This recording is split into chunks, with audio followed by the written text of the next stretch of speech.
Tara guys, punta tayo sa Ash Wednesday ngayong araw na to. Magkita-kita na tayo sa simbahan ng La Immaculada Concepcion at punta na tayo doon at tayo ng misa at magpapalagay din tayo ng abo. Let's go guys, punta na tayo doon. Ay sa iyong kapwa, maglimos ka ng pagmamalasakit sa iyong kapwa, maglimos ka ng iyong pag-alaala sa iyong kapwa. Hindi lang usapin ng pera. Hindi pagka wala tayong pera, ay hindi na tayo maglimos. Na tayo isinilang hanggang sa tayo mamatay, sana ang ating mga kamay, ang ating mga palad ay nakalahan para sa kapwa-tao.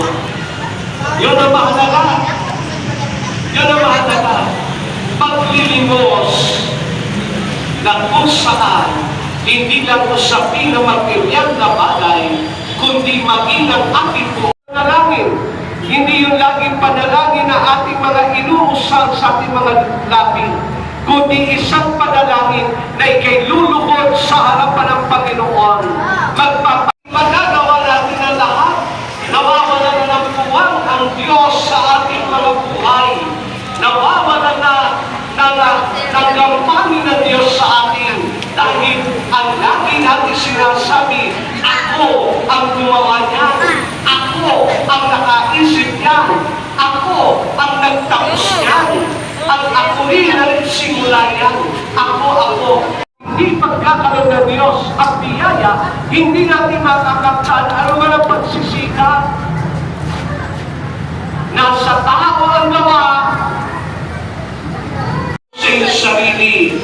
Wala kang magagawa kung hindi ka bibiyayaan ng Diyos. Kaya matuto tayong lumuhod, mga kapatid, sapagkat yan ang nais na makita sa ating ng Diyos. Pangatlo, pag-aayuno.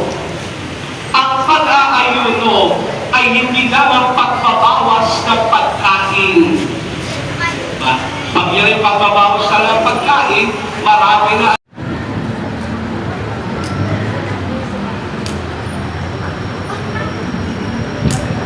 Ang pagkapakasakit ng Kwaresma ay nagsimula aking tumugon sa Diyos na tumatawag sa akin upang magbalik sa Kanya ng buong puso. Idulog natin sa Ama ang ating hangaring magbagong buhay at sambitin natin, Ama.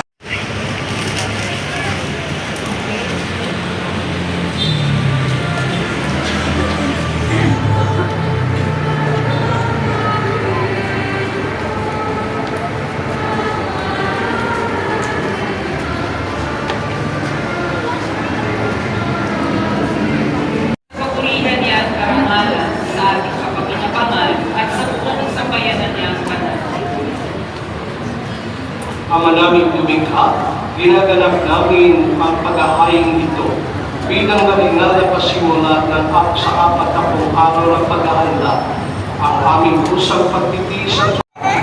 Ito ang ating katawan na ilahanto para sa inyo.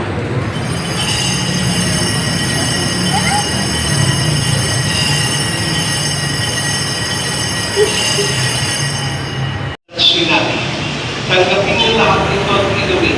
Ito ang alis ng ating dugo ng araw at ng walang hanggang tipan. Ang ating dugo na ibubuhos para sa inyo at para sa lahat.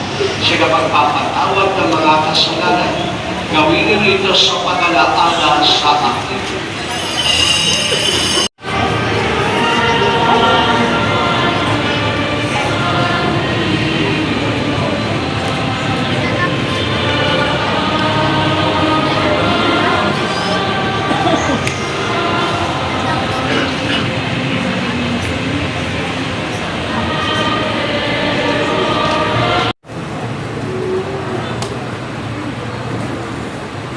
Mga kapatid, narito si Cristo, Kordero ng Diyos. Narito siya nagaling sa mga kasalanan sa sanlibutan. Mapapalad tayong lagi sa kanya'y inaanyayahan. Panginoon, hindi ako dapat na magpatuloy sa iyo. Ngunit sa isang salita mo lamang ay gagaling na.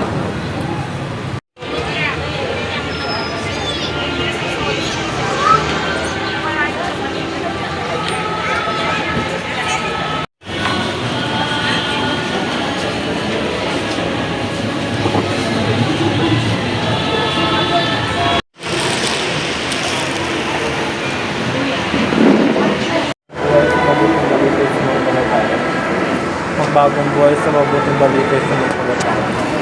Bagong buhay. Guys, nakuwi na tayo galing doon sa simbahan ng La Immaculada Concepcion at tapos na din po yung misa at tapos na din tayo magpalagay ng abuso, no? At nakuwi din tayo.